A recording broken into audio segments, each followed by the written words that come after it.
Então, né, pessoal, que legal. A notícia do dia, eu diria que talvez do semestre. Nós estamos no dia 15 de dezembro, então fica aí um gostinho de saldo positivo na boca com a volta de China, né?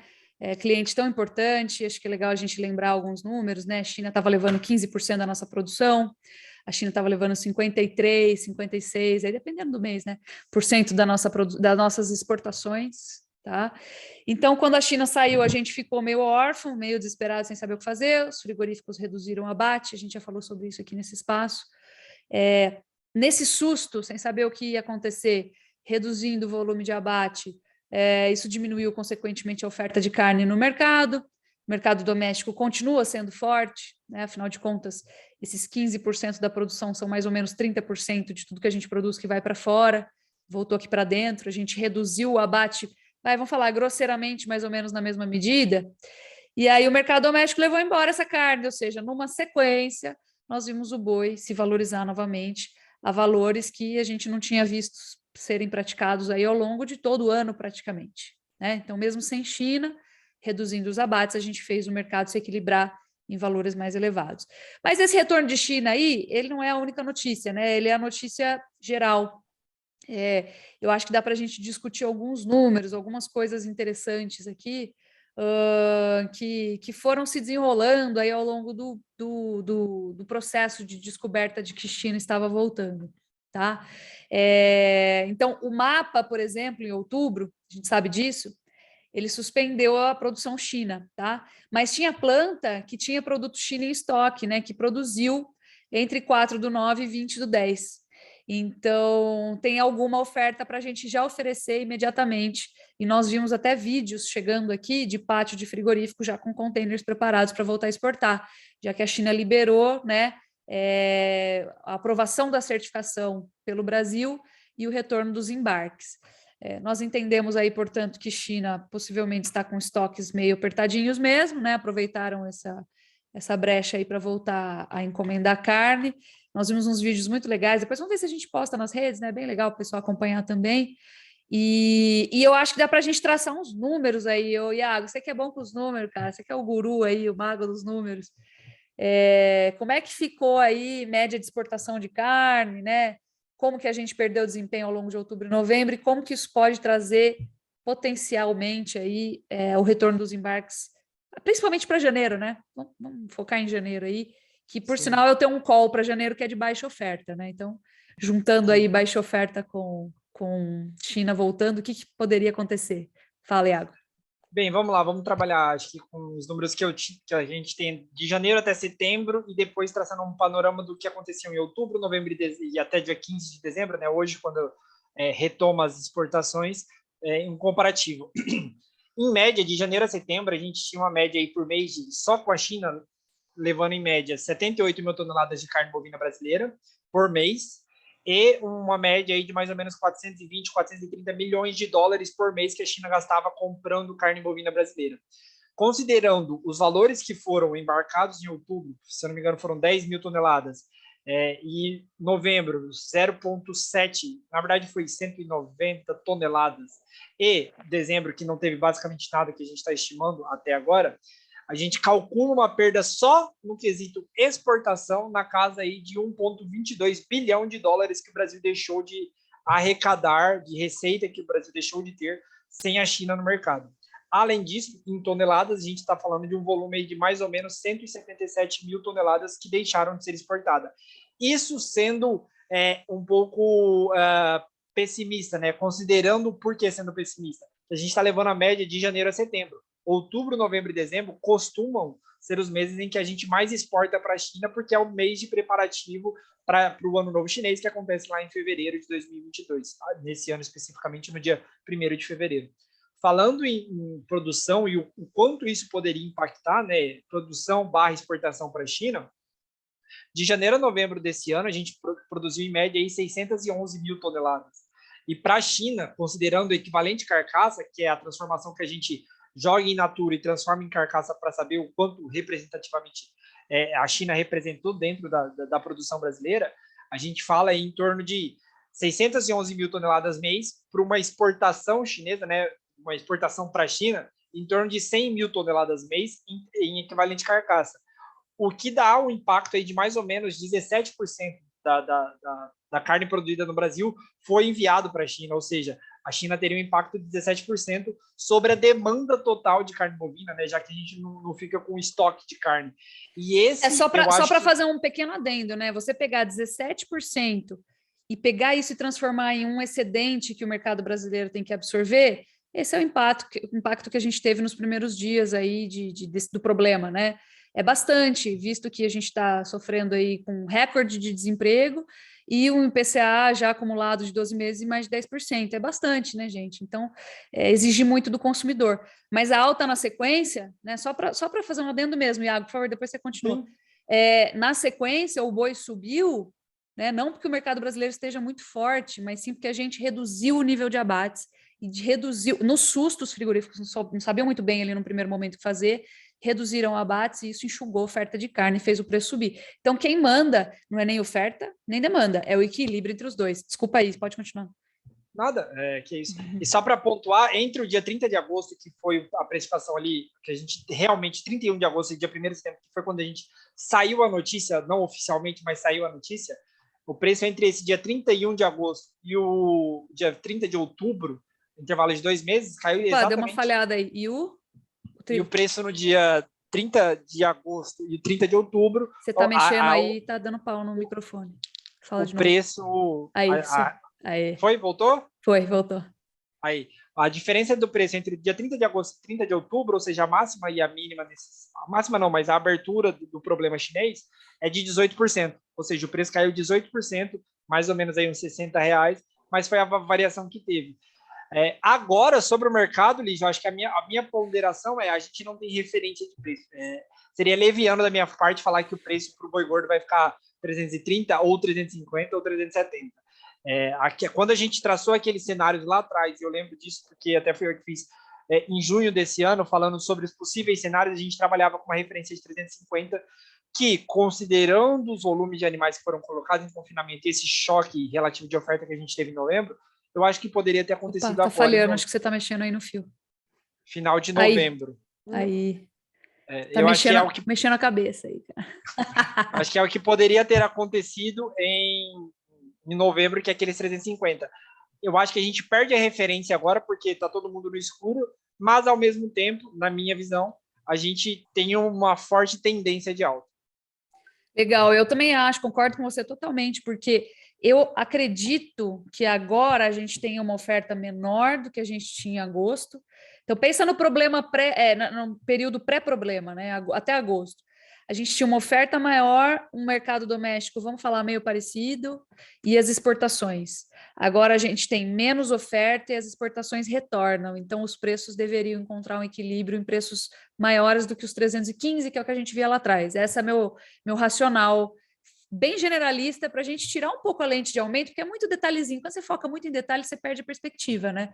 Estou tentando retomar uma perspectiva. Eu coloco assim, eu tenho hoje a mesma situação potencial para janeiro que eu tinha em agosto, de consumo doméstico e exportações, mas quando a gente pensa em oferta também, eu acho que a gente vai ter um pouquinho menos de oferta. Já falamos aqui também, mas acho que sempre vale a pena repetir.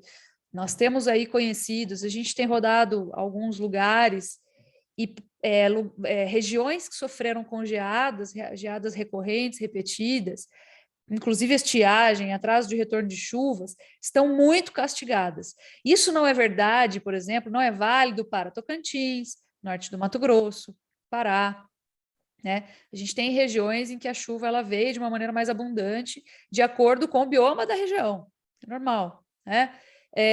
Mas a gente teve, sim, regiões que sofreram muito com chuvas, como sul de Goiás, com geadas, desculpa. A gente tem Minas Gerais, a gente tem São Paulo, Mato Grosso do Sul, né? A gente tem um pouquinho do sul de Goiás, ali a Rabeirinha de Goiás. Então, essas regiões são importantes regiões produtoras, elas estão sofrendo para recuperar suas pastagens, né? Inclusive, gente que nós conhecemos que faz adubação, que faz um bom manejo, está tendo dificuldade de ver a pastagem se regenerar. Agora, em dezembro. Tá? Não está surgindo, não está aparecendo.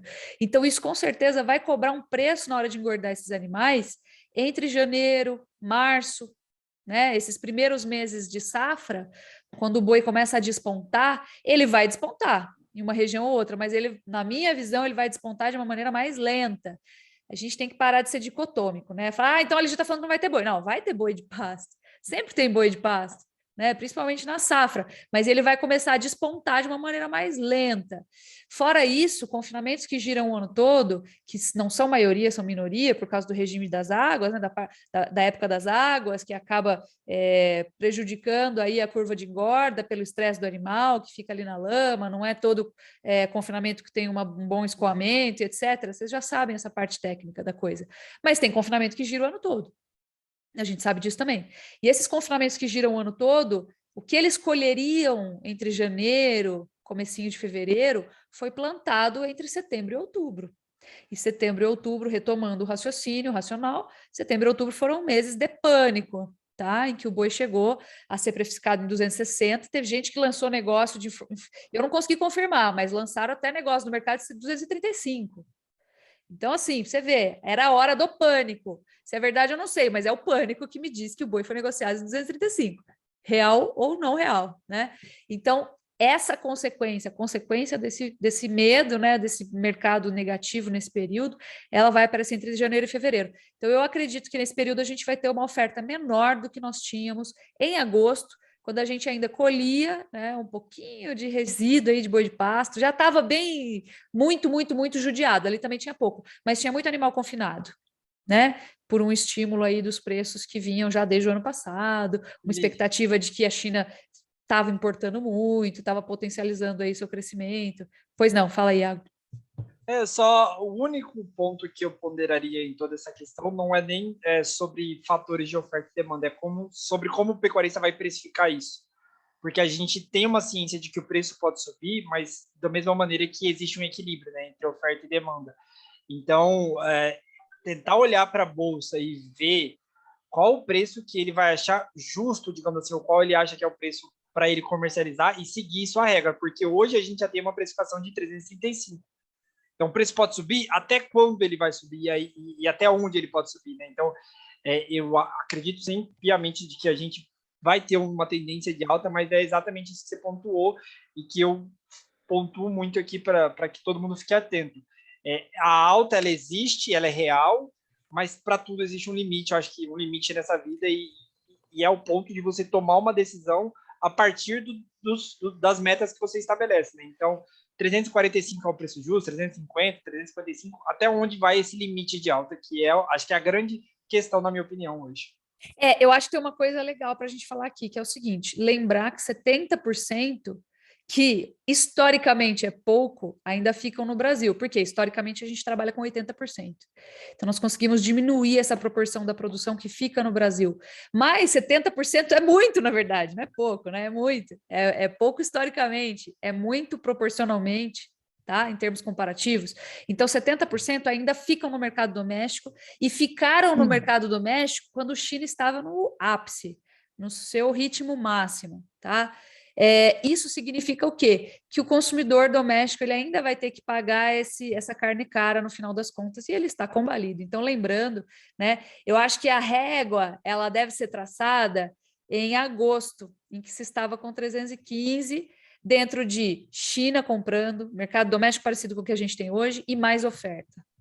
Considerando que hoje nós temos China, mesmo mercado doméstico e menos oferta, fazendo esse paralelo, né, bem didático assim, eu acho que em janeiro a gente pode tentar encaixar vendas aí acima de 315, 320, né, esperar até onde vai. Eu acho que é legal o que o Iago falou, não quero ser pretencioso de tentar traçar, né, o que é o alvo, é muito difícil, né, a gente sabe.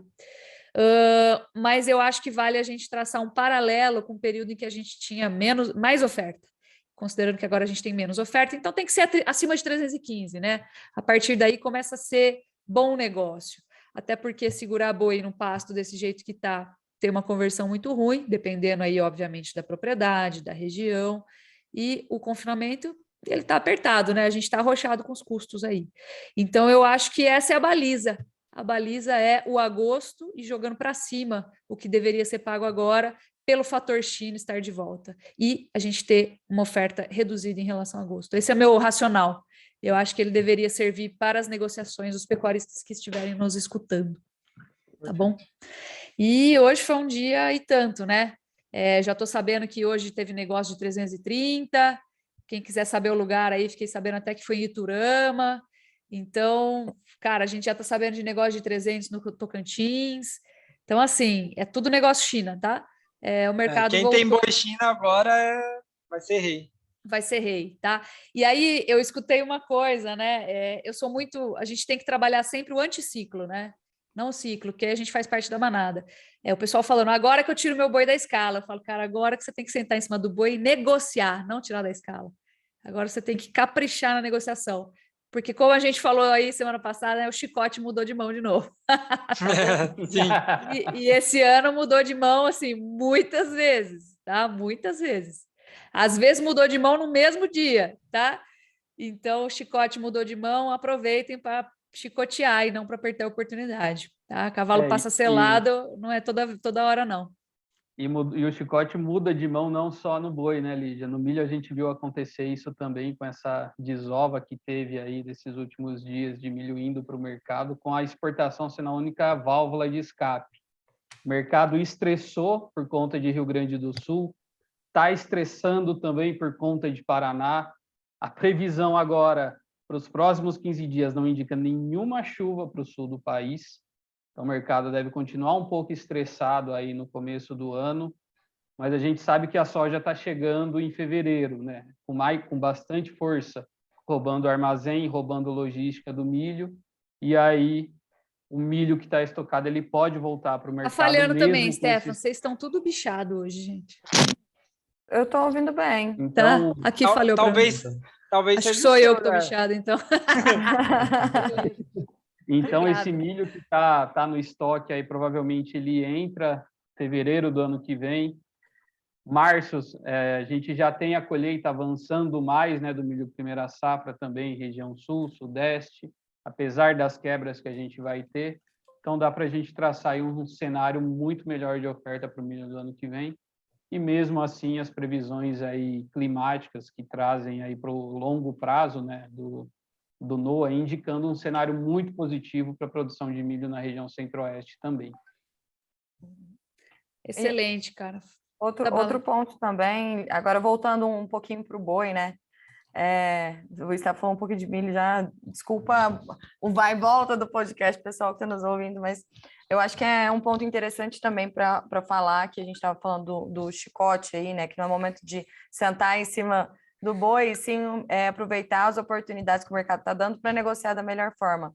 Então, tem um leque, né, de tempo que abre também aqui para a gente, aproveitando essa oportunidade, para negociar até mercado de bolsa, né? Porque o mercado futuro, ele tende a dar uma exagerada com notícias fortes, impactantes do mercado, igual a gente teve com a volta da China, né? Então, nos próximos dias, aí como foi hoje a gente viu, peguei o fechamento do mercado aqui, janeiro 336, alta de R$15, fevereiro 336 também, e março 332, tudo com cerca de alta aí de 4% até 5%, né? Então, provavelmente amanhã a gente vai ter ainda um movimento de alta e continuar nos próximos dias com essa notícia e aproveitar para ir conseguindo travar, né, preços mais altos com essa especulada, digamos assim, do mercado, essa empolgada do mercado aí com essas notícias. E como vocês disseram, né, cara, Bitcoin que se cuide, olha o boi aí, nível de volatilidade, caramba. Eu já até soltei. O Bitcoin do Iago. Chupa Bitcoin, né? O negócio aqui é BGI. Bitcoin. Excelente. Bitcoin, é isso aí. Bitcoin. Muito bom. Acho que é isso, gente. É mercado para cima, aproveitar o momento para negociar muito bem, né? Ficar esperando o pico de mercado subir eternamente, a gente sabe, né? Não costuma dar muito certo. Acho que eu vou fazer um alerta gráfico aqui também. O contrato de janeiro, por exemplo, está batendo num topo anterior, está testando um topo anterior. Se romper, talvez vá mais. Se não romper, esse aí é o valor mais ou menos, né? 336 para janeiro. Deem uma olhadinha com carinho na bolsa para fazer essa análise mais cuidadosa, ou acompanhem a gente aqui nos calls de abertura, tem bastante conteúdo, tá bom? No mais, eu acho que dá para a gente encerrar. Eu queria agradecer vocês, equipe. A gente chegou no último podcast do ano, com a melhor notícia do ano, vamos falar assim. Muito legal encerrar dessa forma.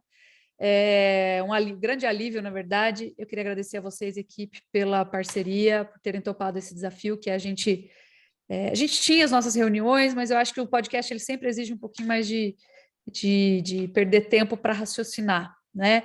E exercitar o nosso poder de comunicação do que a gente está pensando para o público, para um público mais amplo. Então, assim, obrigada por terem topado o desafio.